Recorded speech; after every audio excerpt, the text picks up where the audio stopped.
ছাত্রছাত্রীরা, আজ আমরা এখানে উপস্থিত হয়েছি দ্বাদশ শ্রেণীর বাংলা বিষয়ের অযান্ত্রিক ছোট গল্পটি নিয়ে। তো দ্বাদশ শ্রেণীর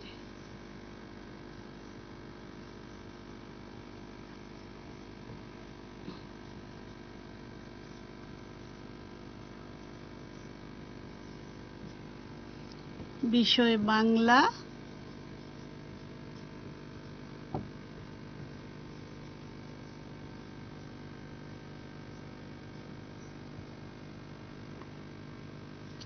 ছোট গল্প,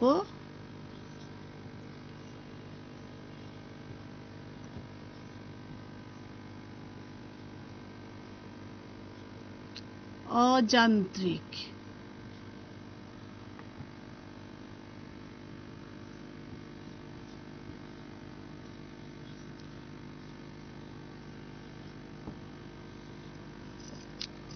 কালিটা বোধহয়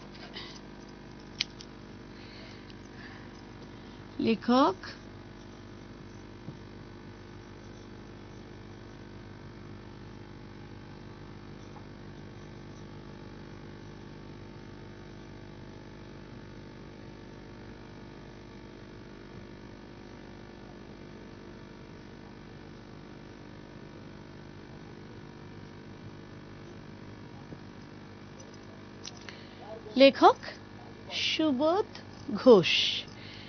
আমাদের ছোট গল্পটার নাম অযান্ত্রিক। বিশিষ্ট সাহিত্যিক, প্রত্নতত্ত্ববিদ, পুরাতাত্ত্বিক, এমনকি সামরিক বিদ্যায় পারদর্শী লেখক সুবোধ ঘোষ। তার জন্ম 1909 সালে 16 সেপ্টেম্বর। জন্ম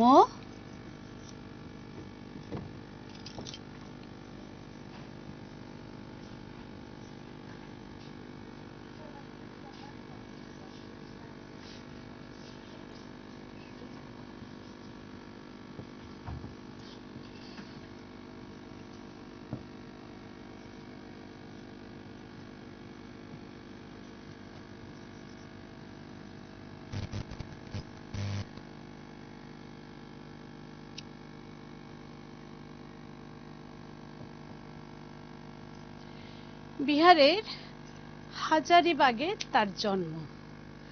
আদি নিবাস ছিল ঢাকার বিক্রমপুরের বহর গ্রামে।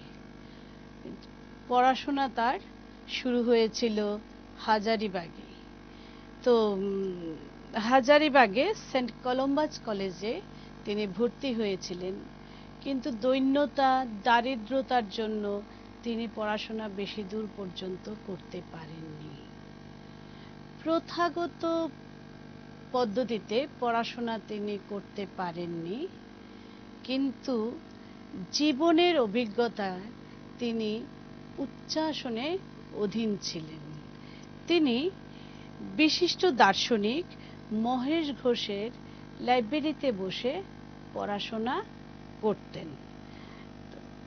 তার সাহিত্য সৃষ্টিতে, তার যেই সাহিত্য সৃষ্টির প্রতিভা, তার পরিচয় আমরা পেয়েছি।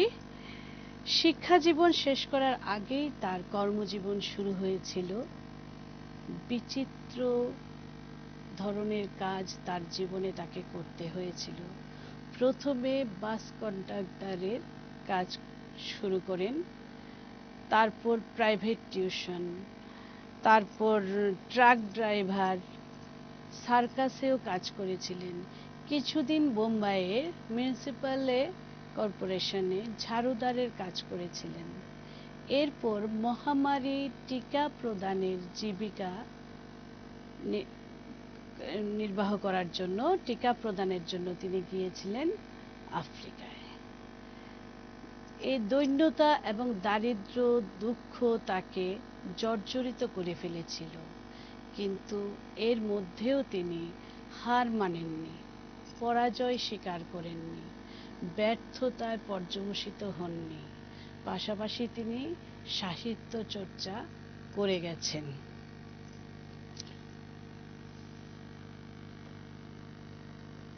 তার ছদ্মনাম ছিল কালপুরুষ। রবীন্দ্র পরবর্তী ছোট গল্পকার হিসাবে সুবোধ ঘোষের নাম আমরা পেয়ে থাকি।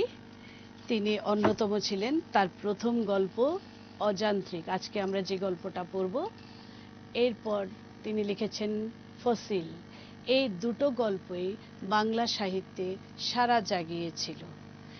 এছাড়া তিনি লিখেছেন পরশুরামের কুঠার, ধীর বিজুরি, ভালোবাসার গল্প, তিতাঞ্জলি, গঙ্গোত্রী, ত্রিজা মা, শতকিয়া। কিছু গবেষণালব্ধ গল্প তিনি লিখেছেন, যেমন ভারতের আদিবাসী, কাগজের নৌকো, ভারতীয় ফৌজের ইতিহাস। এই বিশিষ্ট লেখক 1980 সালে 10ই মার্চ পরলোক গমন করেন। তার মৃত্যু হয়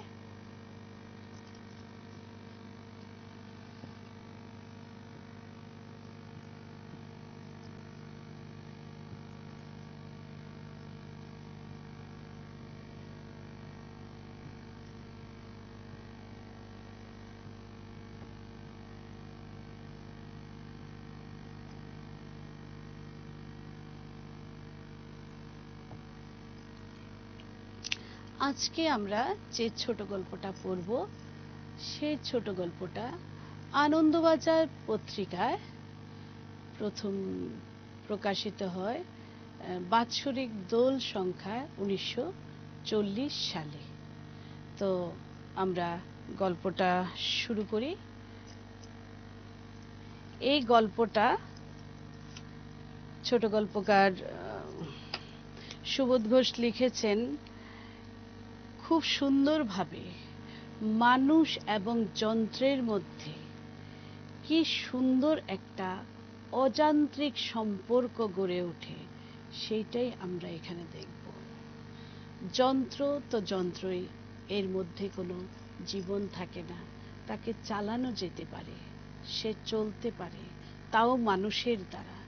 কিন্তু সে যে কখন কারোর কাছে, বিশেষ বিশেষ কোনো ব্যক্তির কাছে মানুষের মতোই হয়ে ওঠে, সেইটাই আজ আমরা এই ছোট গল্পে দেখব। দেখো, বিমলের একগুঁয়েমি যেমন অব্যয়, তেমনি অক্ষয় তার এই ট্যাক্সিটার পরমায়ু। সাবেক আমলের এই ফোর্ড প্রাগ ঐতিহাসিক গঠন, সর্বাঙ্গে একটা কদর্য দীনতার ছাপ, যে নেহাত দায়ে পড়েছে বা জীবনে দেখেনি, সে ছাড়া আর কেউ ভুলেও বিমলের ট্যাক্সির ছায়া মারায় না। দেখতে যদিও জবুথবু, কিন্তু কাজের বেলায় বড়ই অদ্ভুত কর্মা বিমলের এই ট্যাক্সি। বড় বড় চায় গাড়ির পক্ষে যাহা অসাধ্য, তা ওর কাছে অবলীলা।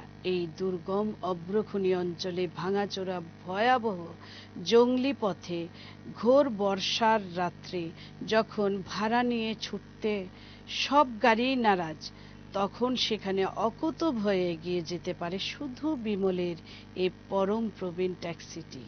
তাই সবাই যখন জবাব দিয়ে সরে পড়ে, একমাত্র তখনই শুধু গরজের খাতিরে আসে তার ডাক, তার আগে নয়। বিমল একটা চরিত্র আমরা পেয়েছি। সে বিমল ট্যাক্সি চালায়, সে ট্যাক্সিটি মালিকও বিমল। তার ট্যাক্সিটি প্রাক ঐতিহাসিক যুগে সে ফোর্ড কোম্পানির গাড়ি। সেই গাড়িটা অনেক পুরনো হয়ে গেছে। তা আমরা কি করি? আমরা সাধারণত রাস্তায় বেরোলে যখনই কোনো একটা সুন্দর রিক্সা দেখতে পাই বা সুন্দর একটা গাড়ি দেখতে পাই, নতুন একটা অটো দেখতে পাই, সেটাতে যাওয়ার ওঠার আমরা চেষ্টা করি। তো সেরকমই বিমলের গাড়িটা যে স্ট্যান্ডে থাকতো, সেই স্ট্যান্ডে সবই ছিল কি চায় গাড়ি। চায় গাড়ি মানে কি, দেখতে খুব সুন্দর এইসব গাড়ি। তো এইসব গাড়ির মধ্যেই মানুষ চলাফেরা করত বেশি। কিন্তু যখন কোনো উপায় ছিল না, এবং সে জায়গাটা কি ছিল, দুর্গম অব্রখনি অঞ্চলের ভাঙাচোরা ভয়াবহ জঙ্গলি পথ, সেইখানে এইসব ভালো ভালো গাড়িগুলো যেতে চাইবে না। বা কোনো বৃষ্টি ভেজা রাতে অন্য গাড়ি যাবে না। তখনই কার ডাক পড়তো? বিমলের ট্যাক্সির ডাক পড়তো। যখন আর কোনো উপায় নেই, সেই উপায়কে কে এখন সে সেই দিক দিয়ে তাড়াতাড়ি কাকে পাওয়া যাবে? বিমলের ট্যাক্সিটাকে পাওয়া যাবে।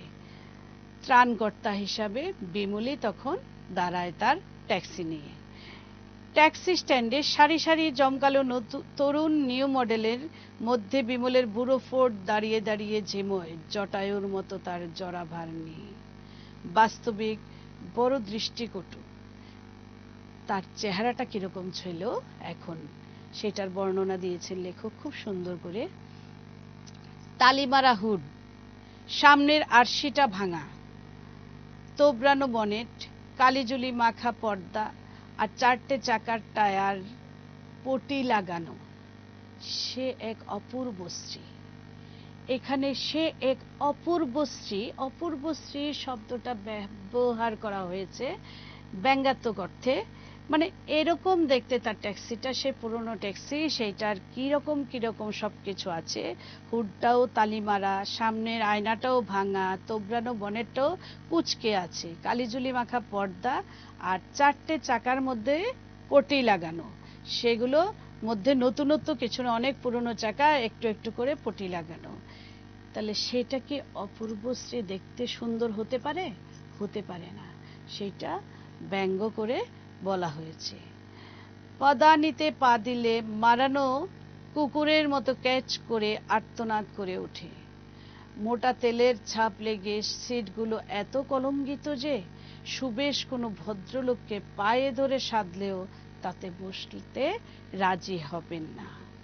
দরজাগুলো বন্ধ করতে বেশ বেগ পেতে হয়, আর যদি বন্ধ হলো তো তাকে খোলা হয়ে ওঠে দুঃসাধ্য। মানে মোট কথা, গাড়িটা আজও চলতে পারে, এইটা ভেবেই আমরা অবাক হয়ে যাচ্ছি যে তার কোনো কিছুই ঠিক নেই। সে তার বলছে না শেষ সময়, এরকম মনে হচ্ছে যে কোনো সময় গাড়িটা বিকল হয়ে যেতে পারে, কিন্তু সে আজও চলছে। বিমল তাকে নিয়েই তার জীবনযাত্রা চালিয়ে যাচ্ছে। আচ্ছা দেখো, তারপর আমি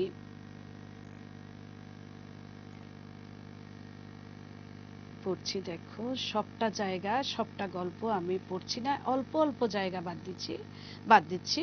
সবটার মধ্যে বেশিরভাগই পড়ার চেষ্টা করছি।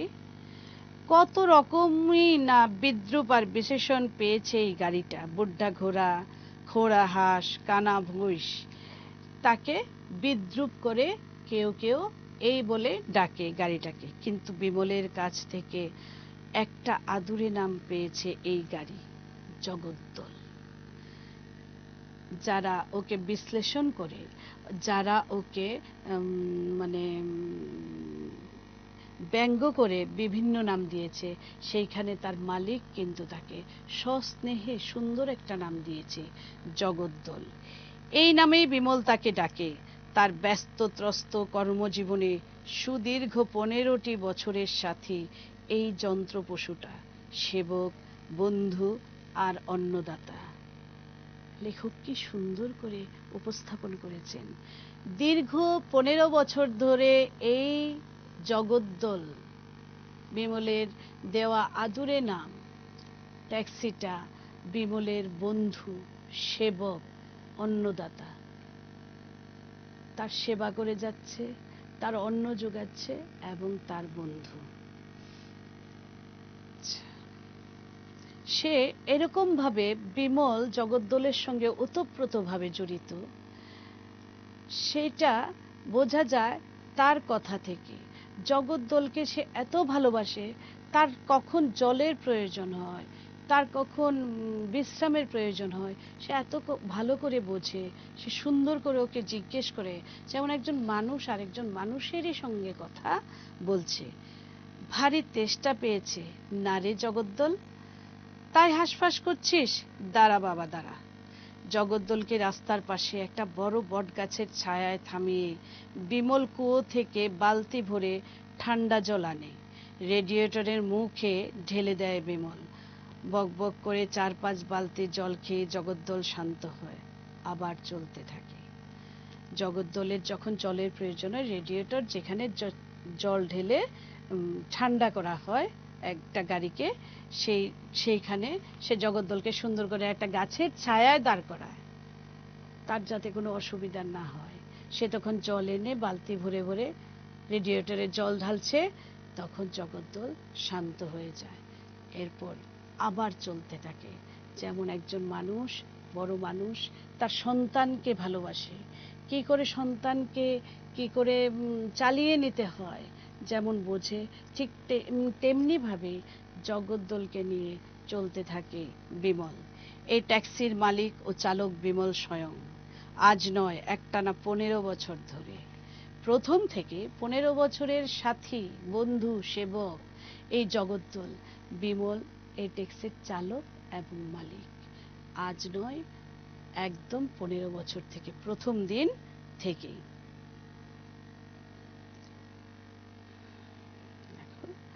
কার্তিক পূর্ণিমায় একটা মেলা বসবে এখান থেকে মাইল 12 দূরে। সেখানে আছে নরসিংহ দেবের বিগ্রহ নিয়ে এক মন্দির। কার্তিক মাসে পূর্ণিমা তিথিতে একটি বড় মেলা হয়। মেলাটা কোথায় হয়? সেই নরসিংহ দেবের মন্দিরে। মন্দিরটা ট্যাক্সি স্ট্যান্ড থেকে প্রায় 12 মাইল দূরে। চটপট ট্যাক্সিগুলি যাত্রী ভরে নিয়ে হুস হুস করে বেরিয়ে গেল। শূন্য স্ট্যান্ডে একা পড়ে থেকে শুধু ধুঁকতে লাগলো বুড়ো জগদ্দল। অন্যান্য ট্যাক্সিগুলোতে এসে যাত্রীরা ভিড় করছে। সবগুলো ট্যাক্সি বেরিয়ে গেল যাত্রীদের নিয়ে। শুধু স্ট্যান্ডে কে একা পড়ে রইল? সেই জটায়ুর জটাভার নিয়ে সবচেয়ে বৃদ্ধ জগদ্দল। কে আসবে তার কাছে, যার ওই প্রাগৈতিহাসিক গঠন আর পৌরাণিক সাজসজ্জা তাকে দেখে কারোর পছন্দ হয় না। কিন্তু বিপদের বন্ধু এই স্ট্যান্ডে একমাত্র জগদ্দল। সেটা তো আর যাত্রীরা জানে না প্রথমে। তারাও যখন কোনো উপায় পাবে না, তখন জগদ্দল দিয়ে তাদের গন্তব্যস্থলে যেতে হবে।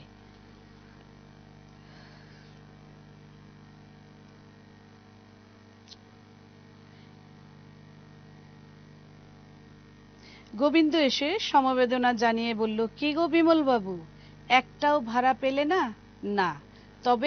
তবে আর কি, এর শোধ তুলব সন্ধে। ডাবল ওভারলোড নেব, যা থাকে কপালে। তার মানে বললে, গোবিন্দ এসে বলল, স্ট্যান্ডের একজন এসে বলল যে, বিমল বাবু তুমি কি একটাও ভাড়া পেলে না? এখানে দাঁড়িয়ে আছে দেখে বলল আর কি। বলল যে না।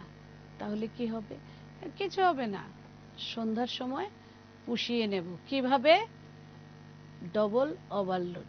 তারপর আরেকটা সংযোজন করেছে এখানে বিমল, যা থাকে কপালে। যা থাকে কপালে সেইটা নিয়ম বহির্ভূত কাজ, ডাবল ওভারলোড নেওয়াটা। তাই যদি পুলিশে ধরুক, আইনি কোনো ব্যবস্থা নেওয়া হলে নেক, এটা কপালে যা আছে সেটাই হবে। তবে আমি সন্ধ্যের সময় এই কাজটা করে নেব।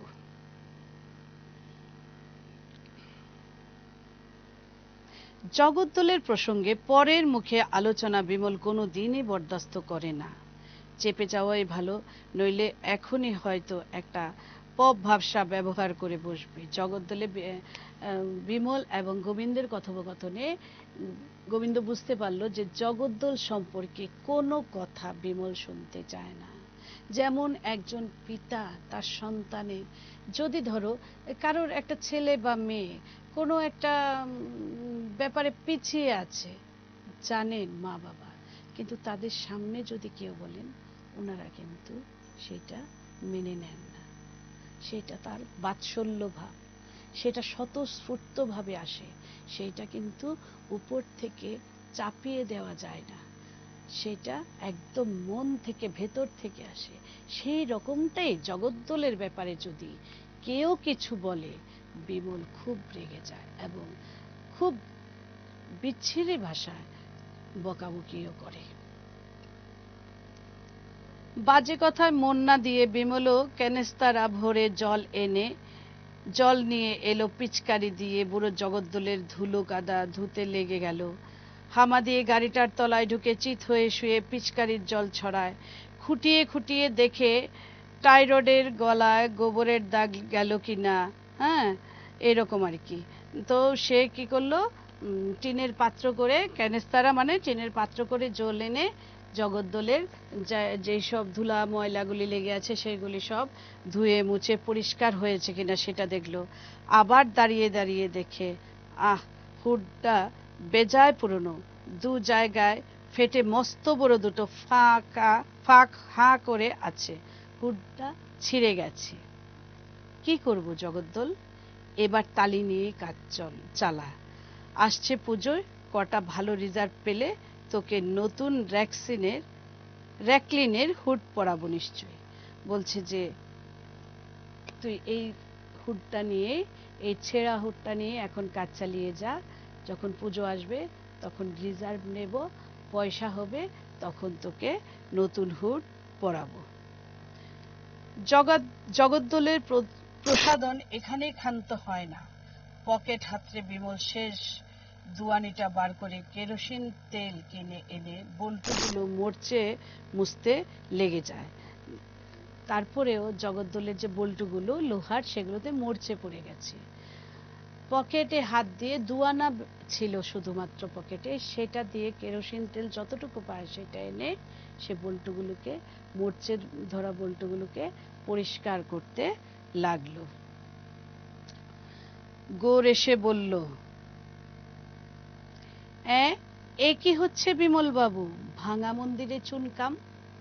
মানে তোমার গাড়িটা তো অনেক পুরনো হয়ে গেছে, তার দিন চলে যাচ্ছে মনে হচ্ছে, সেটাকে আবার এত পরিষ্কার পরিচ্ছন্ন করছো বিমল বাবু? গৌর এসে বলল। বিমল বিশ্রী ভাবে মুখ বিকৃত করে খেকিয়ে উঠল, সোজা কেটে পড় না রাজা এখান থেকে, কে তোমায় বকবক করতে ডেকেছে? বিমল এইটাই বুঝে উঠতে পারে না যে তার এইসব প্রাইভেট ব্যাপারে অপরের এত মাথা ঘামাতে আসে কেন। তার প্রাইভেট ব্যাপার কাদের মধ্যে হয়? অতি আপনজনের মধ্যে। তো বিমল এইটাই বুঝতে পারছে না, জগদ্দল শুধুমাত্র বিমলের সম্পদ। কেন জগদ্দলকে নিয়ে অন্যরা এত সমালোচনা করবে সেইটা বিমল বুঝে উঠতে পারছে না। প্রাইভেট, পিয়ারা সিং হেসে যেন গড়িয়ে পড়ে। घर भी घर का औरत है क्या? কারবার ডুবতে বসেছে, তবুও বিমলের ওই এক রোখ।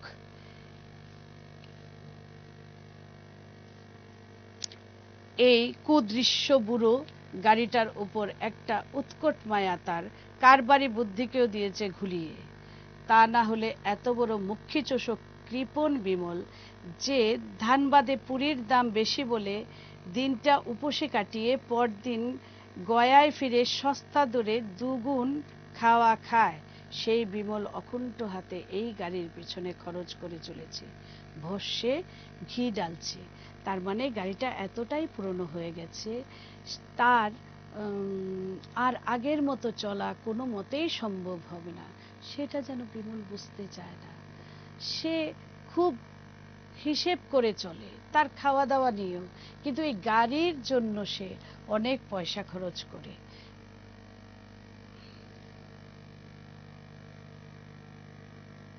সন্ধে আবছা অন্ধকার নেমে এলো। দোকানগুলোতে দু একটা পেট্রোম্যাক্স বাতি উঠল জ্বলে।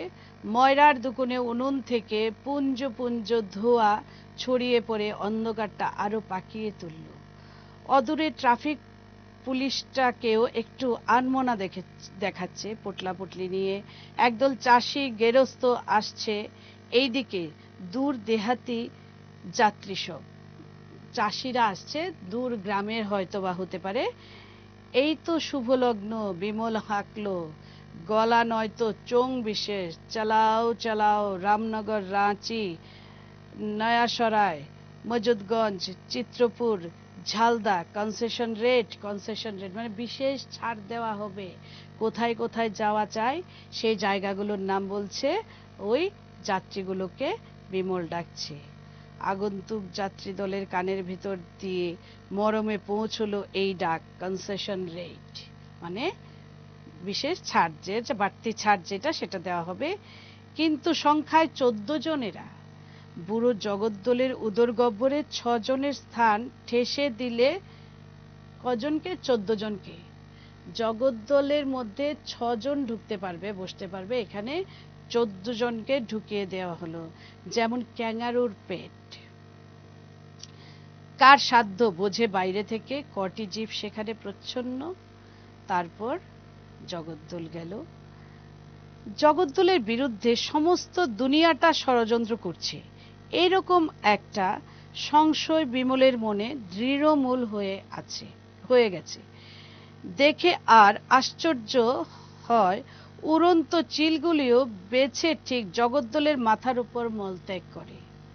বিমলের যেন কিছুই ভালো লাগে না, জগদ্দলের পেছনে যেন সবাই লেগেছে মনে হয়। গৌর এই কথা বলছে, পেয়ারা সিং এই কথা বলছে, উপরে চিলগুলো মলত্যাগ করছে শুধুমাত্র জগদ্দলের উপরেই।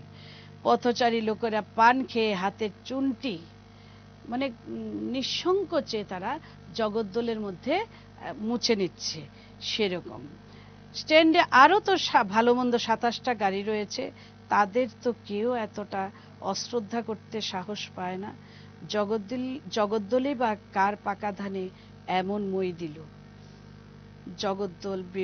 জগদ্দল বিমল আস্তে আস্তে ডাকে, স্নেহে দ্রব হয়ে আসে তার কণ্ঠস্বর। তার সকল মমতা রক্ষা কবচের মতো জগদ্দলকে যেন এই সমবেত অভিশাপ আর নিত্য গঞ্জনা থেকে আড়াল করে রাখতে চায়। সে জগদ্দলকে এতটাই ভালোবাসে যেন বুঝতে দিতে চায় না যে অন্যরা জগদ্দলকে এইভাবে অশ্রদ্ধা করে। সে তাই তার স্নেহ দিয়ে অন্যদের অশ্রদ্ধাটাকে ঢাকতে চেয়েছে।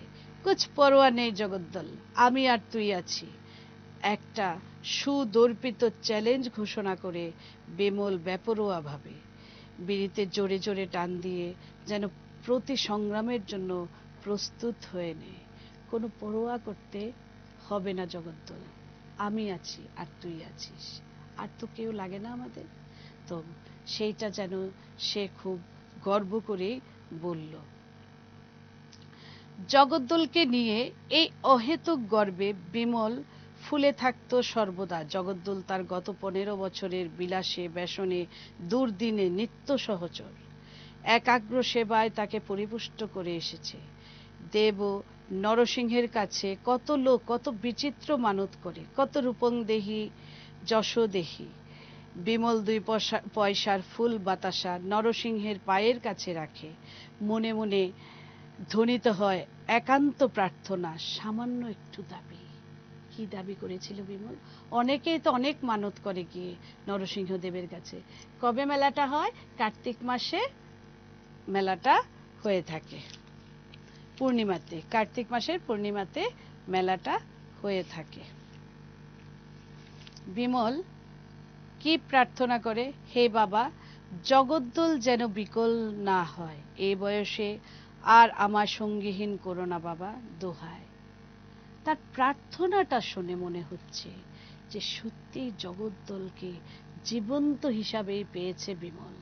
আমার কাছে, তোমার কাছে, সবার চোখে জগদ্দল শুধুমাত্র একটা যন্ত্র ছাড়া আর কিছুই না, কিন্তু বিমলের কাছে জগদ্দল একটা মানুষের মতো। লোকটাও একটা যন্ত্র। বেঙ্গলি ক্লাবে আলোচনা হয়, নইলে 15 বছর ধরে অহর্নিশি মোটর ধ্যান, এই মানুষের সাধ্য নয়। বেঙ্গলি ক্লাবে আলোচনা হচ্ছে যে যন্ত্রটা তো যন্ত্রই, জগদ্দল তো যন্ত্র, বিমলও একটা যন্ত্র। না হলে এই 15 বছর ধরে দিন রাত এই জগদ্দলই তার ধ্যানে জ্ঞানে, সে ধ্যানে জ্ঞানে মগ্ন হয়ে আছে। কাকে নিয়ে? জগদ্দলকে নিয়ে। আমিও যন্ত্র, বেঙ্গলি ক্লাব বলেছে ভালো। বিমল খুশি হয়ে মনে মনে হাসে। কিন্তু জগদ্দলও যে মানুষের মতো, এই তত্ত্ব বেঙ্গলি ক্লাব বোঝে না। এইটাই যা দুঃখ। আমি যন্ত্র, তাতে আমি খুব খুশি, কিন্তু জগদ্দলও যে মানুষের মতো। বিমলের কাছে জগদ্দল একটা মানুষ। সেটা বেঙ্গলি ক্লাব কেন বুঝতে পারে না, সেটাই বিমলের দুঃখ।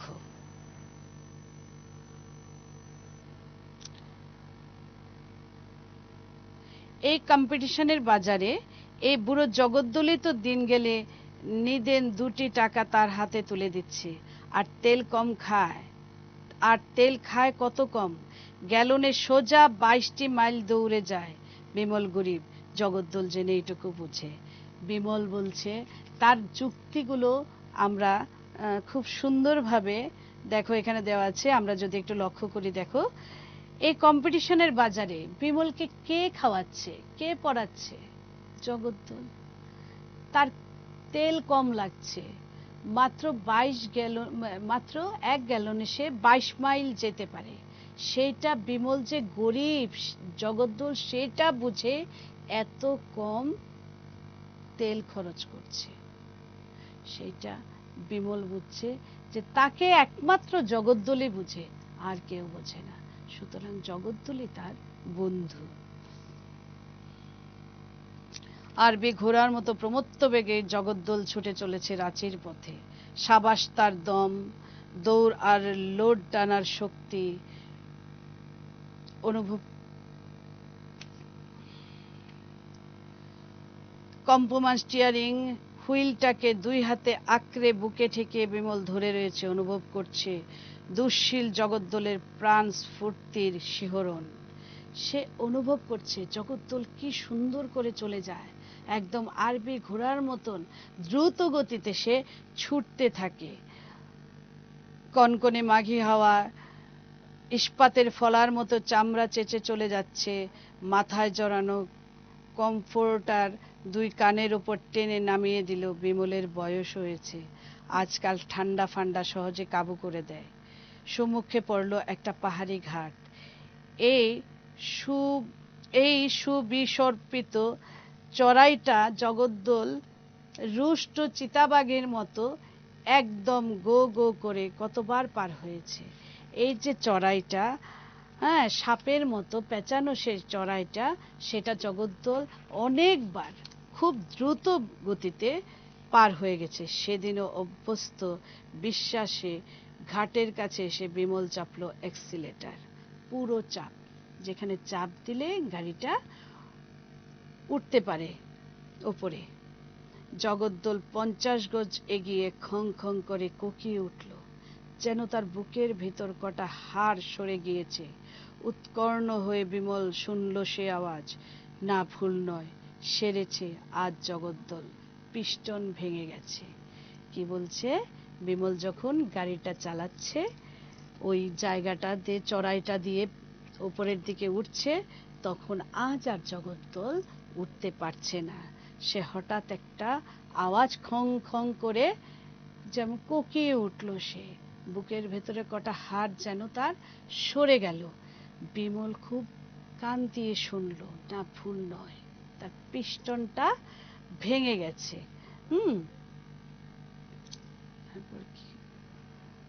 কদিন পরে মাঝপথে এমনই আকস্মিকভাবে বেয়ারিং গলে গিয়ে একটা বড় রিজার্ভ নষ্ট হয়ে গেল। তার বিয়ারিংটা গলে গেছে, তো একটা রিজার্ভ তার পেল না। হ্যাঁ, তারপর একটা না একটা উপসর্গ জগদ্দলের লেগেই রইল। এখন বোঝা যাচ্ছে কি, সে পুরো জগদ্দল আর চলতে পারছে না, তার দিন ফুরিয়ে আসছে। এটা দূর হয়তো ওটা আসে, এটা শেষ হয় আবার ওটা আসে, এরকম হচ্ছে। এত বড় বিশ্বাসের পাহাড়টা শেষে বুঝি টলে উঠল। বিমলের বড় বিশ্বাস, তার সেবক, তার বন্ধু, তার অন্নদাতা তার পাশে আছে। জগদ্দলের বিমল, বিমলের জগদ্দল। আর কিছু চায় না বিমল, আর কিছু তার প্রয়োজনও ছিল না। এত বড় বিশ্বাসের পাহাড়টা যেন আজ টলে উঠল, আর জায়গায় নেই, আর জগদ্দল পারছে না। বিমল কদিন থেকে অস্বাভাবিক রকমের বিমর্ষ, এদিক ওদিক ছোটাছুটি করে বেড়ায়। জগদ্দলের নিয়ম ভঙ্গ হয়েছে, স্ট্যান্ডে আসা বাদ পড়ছে মাঝে মাঝে। উৎকণ্ঠায় বিমলের বুক দুরু দুরু করে। তবে কি শেষে সত্যি জগদ্দল ছুটি নেবে? বিমল ভাবছে যে জগদ্দল তাহলে তার সময় শেষ হয়ে গেছে, সে বোধহয় আর পারছে না, সে পাগলের মতো এদিক সেদিক ছুটোছুটি করছে জগদ্দলকে সারিয়ে তোলার জন্য। না, আমি আছি জগদ্দল, তোকে সারিয়ে টেনে তুলবই, ভয় নেই। মোটর বিশারদ পাকা মিস্ত্রি বিমল প্রতিজ্ঞা করল। বিমল বলল, না জগদ্দল, আমি তোকে সারিয়ে তুলব। যেমন অসুস্থ হলে বন্ধু বন্ধুকে বলে, মা বাবা তার সন্তানকে বলে, তুমি চিন্তা করবে না, কোনো দুশ্চিন্তা করবে না, আমরা আছি, আমরা তোমাকে বাঁচিয়ে তুলব, সুস্থ করে তুলব। সেই রকম ভাবে জগদ্দলকে বিমল অভয় দিচ্ছে যে আমি আছি, তোকে বড় মিস্ত্রি দিয়ে সারিয়ে তুলব। কলকাতায় অর্ডার দিয়ে আনলো প্রত্যেকটি জেনুইন কলকবজা, অর্থাভাব বেচে ফেললো, ঘড়ি, বাসনপত্র, তক্তপোষটা পর্যন্ত, খাটটা পর্যন্ত সব বিক্রি করে ফেললো।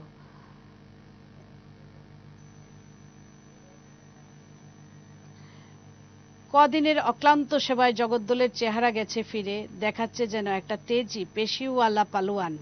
এক ইশারায় দঙ্গলে ভিড়ে যেতে প্রস্তুত। হাত মুখ ধুয়ে শুয়ে পড়ল বিমল। বড় পরিশ্রমের চোট গেছে কদিন, কিন্তু কি আরামই না লাগছে ভাবতে।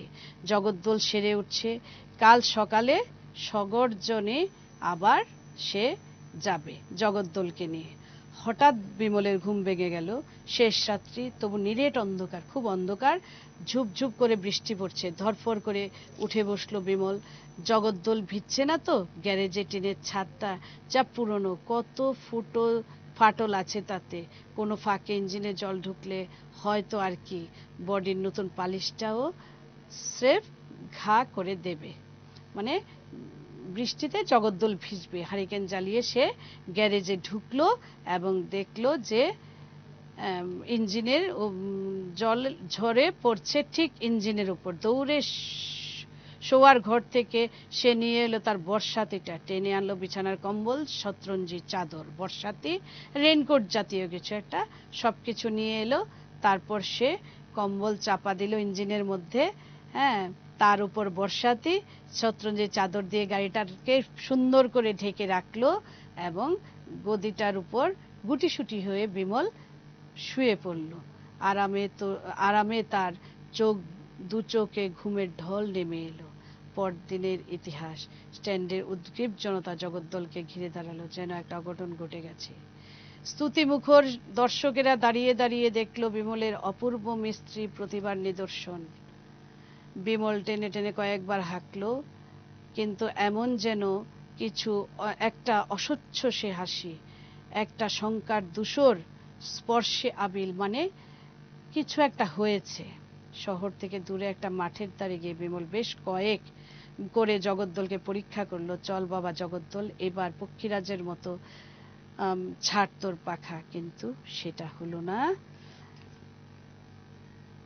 এবার বিমল নিশ্চিন্ত, জগদ্দলকে জমে ধরেছে, এ সত্যে আর সন্দেহ নেই। জগদ্দল আগেই যাবে মনে হচ্ছে, তারপর আমার পালা। যা জগদ্দল, ভালো মনেই বিদায় দিলাম। অনেক খাইয়েছিস, পড়িয়েছিস, আর কত পড়াবি?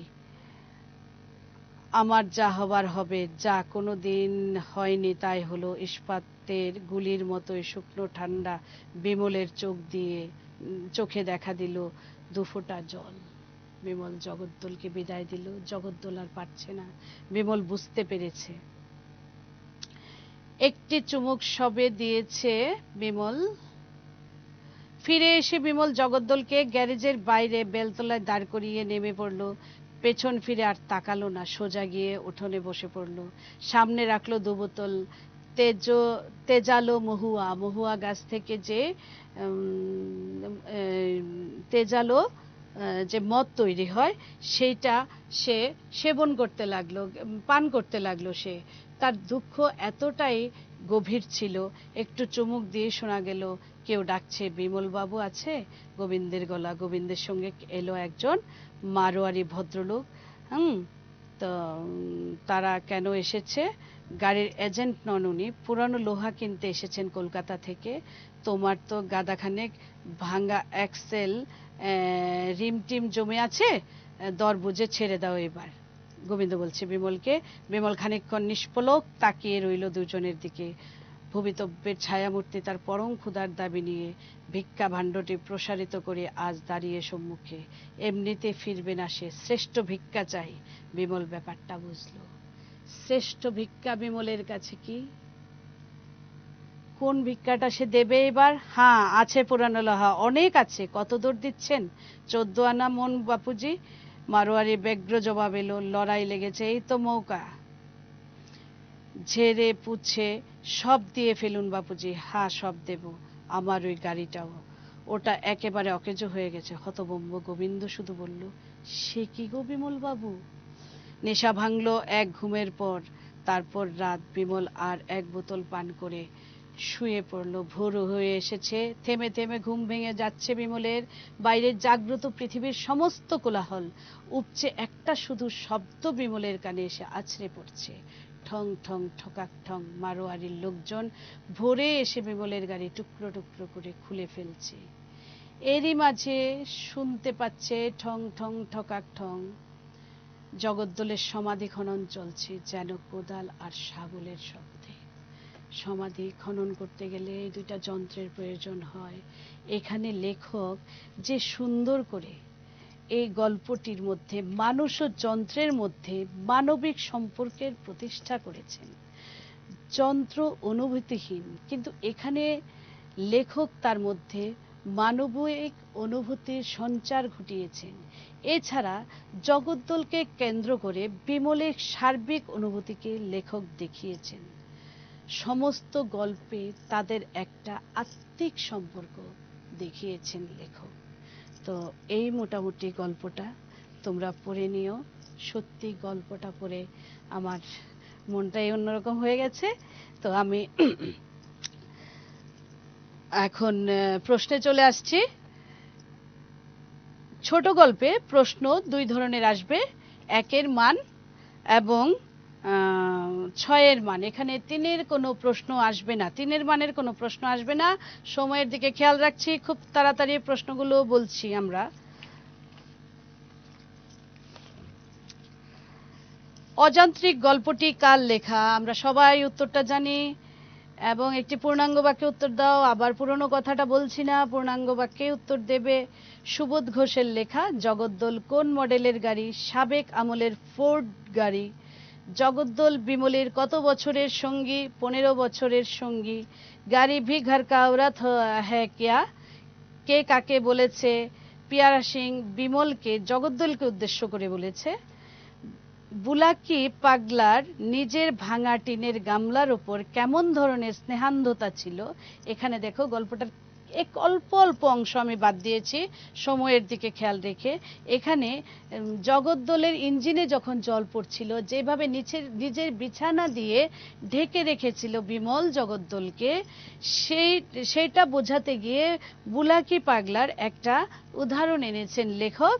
সে নিজের ভাঙা টিনের গামলাটাকে এত স্নেহ করত, সেটাকে বৃষ্টির মধ্যে সে টিনের গামলাটা, ভাঙা গামলাটা যাতে না ভিজে, তার মাথার ছাতাটা নিয়ে গামলার মধ্যে দিয়ে নিজে ভিজতে থাকলো। তো বুলাকি পাগলার নিজের ভাঙা টিনের গামলার উপর কেমন ধরনের স্নেহান্ধতা ছিল?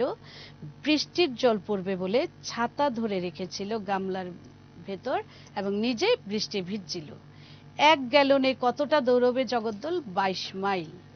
বিমলের গাড়ির হর্নের শব্দকে লেখক কি বলেছেন? ভৈরবহর্ষ, মানে ভয়ঙ্কর একটা শব্দ।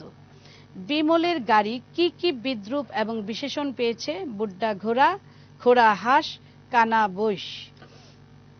জগদ্দলকে বিমল কি মনে করে? সেবক, বন্ধু, অন্নদাতা। জগদ্দলের তেষ্টা পেলে বিমল কি করে? বটগাছের ছায়ার নিচে বিমল জগদ্দলকে রেখে তারপর কুয়ো থেকে বালতি দিয়ে জল এনে রেডিয়েটরে দিত।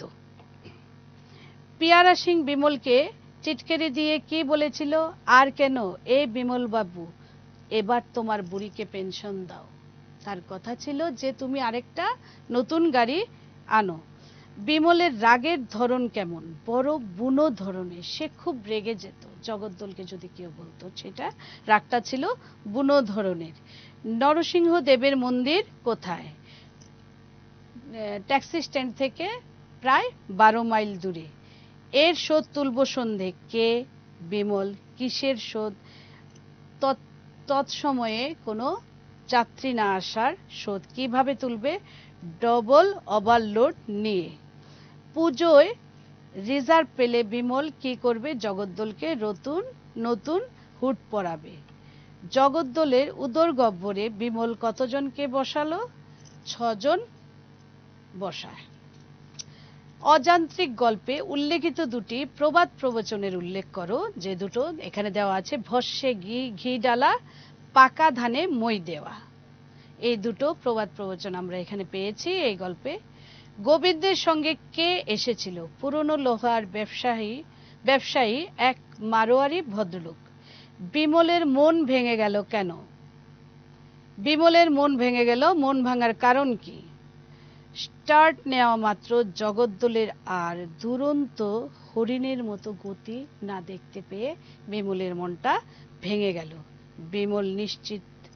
কোন ব্যাপারে বিমল নিশ্চিত হলো? জগদ্দলকে জমে ধরেছে, তার কলজেতে ঘুণ ধরেছে, তার রক্ষে নেই। এবার দিন ফুরিয়ে সন্ধ্যা নেমে এসেছে, এ ব্যাপারে বিমল নিশ্চিত। এখন আমরা 6 মানে যাচ্ছি। এখানে অযান্ত্রিক গল্পে যে মানবিক আবেদন আছে তার পরিচয় দাও। এখানে গাড়িটাকে ঘিরে তার সুখ দুঃখ হাসি কান্না, বিমলের সুখ দুঃখ হাসি কান্না, জীবনের সবকিছু, চলার পথে বিমলের জীবনের সবকিছু এই জগদ্দলকে ঘিরেই। তার সঙ্গে গাড়ির একটা আন্তরিক সম্পর্ক গড়ে উঠেছে। গাড়িটির সঙ্গে তার যে নিবিড় সম্পর্কের মাধ্যমে যে মানবিক আবেদনের পরিচয় আমরা পাই। আমরা আগেই বলেছি এখানে লেখক মানুষ এবং যন্ত্রের মধ্যে একটা মানবিক সম্পর্কের যে প্রতিষ্ঠা করেছেন সেটাই এই প্রশ্নের উত্তরে লিখবে। কি কি বিদ্রূপ আর বিশেষণ বিমলের গাড়িটাকে, এটা গল্পটা আর প্রশ্নটা দেখো, কি কি বিদ্রূপ আর বিশেষণ বিমলের গাড়িটাকে করা হতো এবং কেন? কি কি বিদ্রূপ করা হতো এটা তো আমরা আগেই পেয়েছি, 1 মানের মধ্যে পেয়েছি। বুড্ডা ঘোড়া এইসব বলা হতো, তাকে বলা হতো খোড়া হাঁস, কানা ভৈষ, এগুলো বলা হতো। এবং সেগুলো বলা হতো কেন? স্ট্যান্ডে যে আরো অনেকগুলো গাড়ি ছিল সেই গাড়িগুলো সবগুলো ছিল কি সবগুলো দেখতে সুন্দর, নতুন ধরনের গাড়ি, তাই তাকে বিভিন্ন ধরনের বিদ্রূপ করা হতো। তার মধ্যে পিয়ারা সিং এবং গৌড়ের কিছু উক্তিও এখানে লেখক তুলে ধরেছেন। এখানে বুড়িকে পেনশন দেওয়ার কথা বলা হয়েছে, তারপর এরকম অনেক কথাই বলা হয়েছে এখানে লেখক তুলে ধরেছেন। এত বড় বিশ্বাসের পাহাড়টা শেষে বুঝি টলে উঠল। এত বড় বিশ্বাসের পাহাড়টা শেষে বুঝি টলে উঠল। কিভাবে বিশ্বাসের পাহাড়টা টলে উঠল এবং তাকে বিশ্বাসের পাহাড় বলা হয়েছে কেন? বিশ্বাসের পাহাড় যে পথটি বাঘের মতো, সে চিতা বাঘের মতো সে পার হয়, সেই পথের কথা এভাবে সে পার হতে পারছে না। তার জন্য বিমলে যে বিশ্বাস তার প্রতি ছিল সেই বিশ্বাসটা নষ্ট হয়ে গেল। অযান্ত্রিক গল্পে বিমলের একটা 4 নম্বর প্রশ্নটা, সাবেক আমলের একটা ফোর্ড গাড়ি যার গঠন প্রাগৈতিহাসিক, সেই গাড়িটির যন্ত্র হয়েও বিমলের জীবনে কিভাবে অযান্ত্রিক হয়ে উঠেছিল ব্যাখ্যা করো। সেইটা আমরা গল্পটা যখন পড়েছি বারবার বোঝানোর সময় সেটা এসেছিল। লেখক যেভাবে মানুষ বিমলের সঙ্গে যন্ত্র জগদ্দলের সম্পর্কটা ঘটিয়েছেন, সেখানে কিন্তু এই সম্পর্কটা নেহাতি যান্ত্রিক হতে পারে না, সেটা অযান্ত্রিকই হয়ে গেছে। তার জন্য লেখকের এই যে যন্ত্র অনুভূতিহীন, কিন্তু এখানে লেখক তার মধ্যে মানবিক অনুভূতির সঞ্চার করিয়েছেন। এবং বিমলও যে সে যন্ত্রটাকে যন্ত্র হিসাবে না, একটা মানুষ হিসাবেই দেখত। তার যে জীবনে আর কারোর কোনো প্রয়োজন নেই, শুধু জগদ্দল আর জগদ্দল, সেইটাই বিমল বুঝিয়েছে আমাদের। সুতরাং সেখানে আর যন্ত্র হিসাবে আমরা জগদ্দলকে ধরতে পারি না, অযান্ত্রিকই হয়ে গেল সে। অযান্ত্রিক গল্পে বিমলের চরিত্রটি বর্ণনা করো। সহজ সরল বিমল, সে বিমলের চরিত্রটা যদি আমরা একটু আলোচনা করি তো দেখব বিমল কখনো কারোর সঙ্গে কোনো কিছু ব্যাপারেই সমালোচনা করতো না। তার গাড়ি জগদ্দলকে সে এতটাই ভালোবাসতো, তার কোনো সমালোচনা অন্যের মুখে সে শুনতে চাইতো না, তখন সে রেগে যেত। বিমল কিন্তু আগে কারোর সঙ্গে কোনো ধরনের খারাপ ব্যবহার করতো না। সে দুটো পয়সা রোজগার করত, জগদ্দলকে নিয়ে সুখে থাকার চেষ্টা করত। সেইটাই বিমলের চরিত্রের মধ্যে আমরা দেখতে পেয়েছি। সে এক অপূর্ব স্ত্রী, কার সম্পর্কে বলা হয়েছে? তার অপূর্ব স্ত্রীর বর্ণনা দাও, কথাটির তাৎপর্য ব্যাখ্যা করো। অপূর্ব স্ত্রী কার সম্পর্কে বলা হয়েছে? জগদ্দলের সম্পর্কে বলা হয়েছে। তার অপূর্ব স্ত্রী বর্ণনা আমরা আগেই দিয়েছি, হুড কিরকম, তার পাদানিতে পা দিলে কিরকম ক্যাচ করে উঠে কুকুরের মতো, তারপর তার সিটের মধ্যে তেল পড়ে আছে, মনে হচ্ছে কোনো ভদ্রলোক বসবে না। এইসব চেহারাকে ব্যঙ্গাত্মকভাবে প্রকাশ করতে গিয়ে অপূর্ব স্ত্রী শব্দটা ব্যবহার করেছেন। অযান্ত্রিক গল্পের নামকরণ, একটা গল্পের নামকরণ সে গল্পটাকে, সমগ্র গল্পটার পরিচয় বহন করে। একটা মানুষের নামকরণ, যেমন একটা নাম হয়েছে, সেই নামটার এই অর্থ, তার মানে মানুষটা সম্ভবত এই ধরনেরই হবে। আমরা একটু এটা মনে মনে আমরা একটু ভেবে নিই। ঠিক সেই রকমই কোনো একটা গল্প বা কবিতার নামটা শুনে মনে হচ্ছে যে এইটার ভিতর একটা আইডিয়াটা আমরা করতে পারি, এইটার ভিতর কি থাকতে পারে। ঠিক সুন্দরভাবে লেখক একটা যন্ত্র আর একটা মানুষ, এই দুইয়ের সম্পর্ককে এত সুন্দরভাবে তুলে ধরেছেন যে এটার মধ্যে যান্ত্রিকতার কিছু ছিল না, সেটা তখন নেহাতি অযান্ত্রিক হয়ে উঠেছিল। তাই এখানে অযান্ত্রিক গল্পের নামকরণের সার্থকতাটাও সুন্দরভাবে তোমরা তৈরি করবে। তো গেল অযান্ত্রিক গল্পটা, তোমরা সবগুলো প্রশ্ন তৈরি করবে। আজকে গল্পটা একটু পড়ে নিও, পড়ে সবগুলো প্রশ্ন একটু দেখবে, আর যদি সমস্যা হয় আমাকে ফোন করবে। স্কুলের শিক্ষক শিক্ষিকারা আছেন, ওনাদের কাছ থেকে উত্তরগুলো কিভাবে লিখবে জেনে নেবে। সবাই ভালো থাকবে। আগামী 22 তারিখ আবার আমরা এখানে একসঙ্গে আসছি। সবাই ভালো থেকো, সুন্দরভাবে পড়াশোনা করবে।